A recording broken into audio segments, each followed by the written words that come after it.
പ്രബല മുന്നണികൾക്കെതിരായിട്ടാണല്ലോ, സ്വതന്ത്രനായിട്ടാണല്ലോ താങ്കൾ മത്സരിക്കുന്നത്.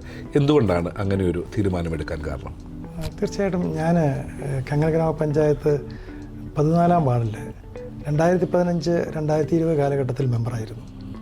ആ കാലഘട്ടത്തിൽ ഒരുപാട് വികസന പ്രവർത്തനങ്ങൾ എനിക്ക് ആ വാർഡിൽ ചെയ്യുവാൻ പറ്റി. ഈ വർഷം 2025 വാർഡ് വിഭജനം വന്നപ്പം 14-ാം വാർഡിൽ നിന്നും ഏതാണ്ട് 150ഓളം വോട്ടുകൾ ഈ 15-ാം വാർഡിലേക്ക് കൂട്ടിച്ചേർത്തു.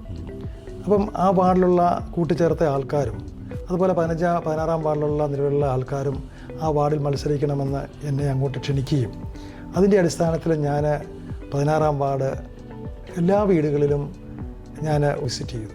അപ്പം ആ വീടുകളിൽ നിന്നുള്ള സ്വീകരണം വളരെ വലുതായിരുന്നു.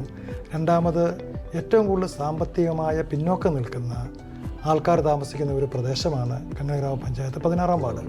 അപ്പം ആ പ്രദേശത്ത് എന്തെങ്കിലും ഒരു നല്ല രീതിയിലുള്ള വികസനം കൊണ്ടുവരിക എന്നുള്ള എൻ്റെ കൃത്യമായ കാഴ്ചപ്പാട്, ആ പ്രദേശത്ത് നല്ല വികസനം എത്തിക്കുക എന്നുള്ള എൻ്റെ ഒരു ചിന്താഗതിയും അവരുടെ ക്ഷണം ഒരു ദൈവനിയോഗമായി കരുതിക്കൊണ്ടാണ് ഞാൻ 16-ാം വാർഡിൽ മത്സരിക്കുന്നത്.